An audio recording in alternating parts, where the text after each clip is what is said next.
Just a curiosity, I think I knew this, but what number did you wear with the Icers? 24. 24, and why was that? I was growing up Chris Chelios fan, and yeah, I know that brings back memories for a lot of people, I'm sure. So it was a good fit, and that was my jersey number. I think I have Chelly's jersey on like 3 different teams. Yeah, he made the rounds, that's for sure. You have a bond with Taylor because of that number 24? Yeah, I think I may have mentioned it to her, but that's her thing, and this is her time as Yeah. a player. So, now you talk a little bit. You have Jill Holdcroft on the team. You called her, I think, before the best player to ever come out of this area. What do you think she means for the future of girls hockey in this area? certainly on the women's side, out of the State College area, she is just a phenomenal player, phenomenal worker. Great student, and just to be a great representative for our program, and certainly a great representative for the region.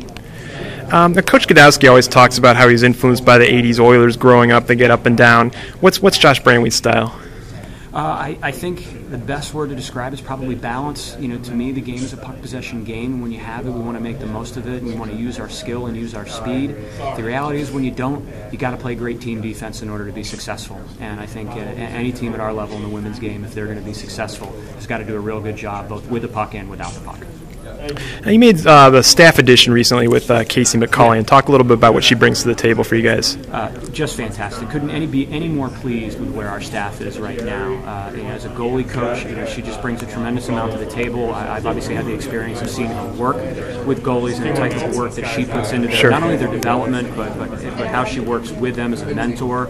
And just couldn't be more pleased with the job that she's doing and the work that both she and Gina do for these kids as mentors and for us on the recruiting trail every day. Plus, they have a strength coach with his name on the Stanley Cup. That's pretty cool. Yeah, that helps as well. And he's phenomenal. Philosophically, we're just such a great match, and just looking forward to continuing to working with him as well. Now, did you have any input on these jerseys, the design? I'm a huge fan of them. I love the classic, clean Penn State look, and I think it's just a great fit for us. I think it's a great fit for the university, and I think it's a great fit for our program, and we're excited to get started. Yeah, Coach Godowski just pointed out, there aren't too many new programs that could pull it off, but Penn State already has that kind of brand where they're, simple, clean, classy. Yep. Let's see what else I have here. Talk a little bit about this freshman class. It seems like they've just developed remarkable cohesiveness just for a new group that came from all over the place. How'd you do that?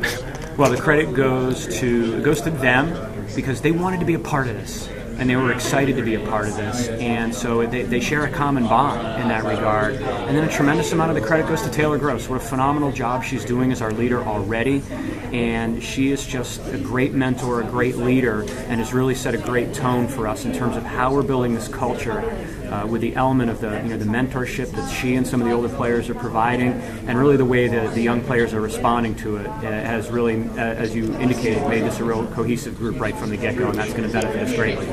Speaking of Taylor, I have to ask this, but what's the process for picking movies on the bus on the road trips? It's a little bit of give and take, and we have a good time with it. I mean, it's good. It's good, respectful banter back and forth. And again, this is just a great coachable group of kids, and I think it'll probably be a little bit of a work in progress, but we want them to be comfortable and have a good mix of some study time and a little bit of relaxation time as we head out on the road. I have to know, will Titanic be seen on the way to Vermont? I don't think we've had the summit made those decisions yet. We're going to take it under advisement. Okay, thanks, Coach.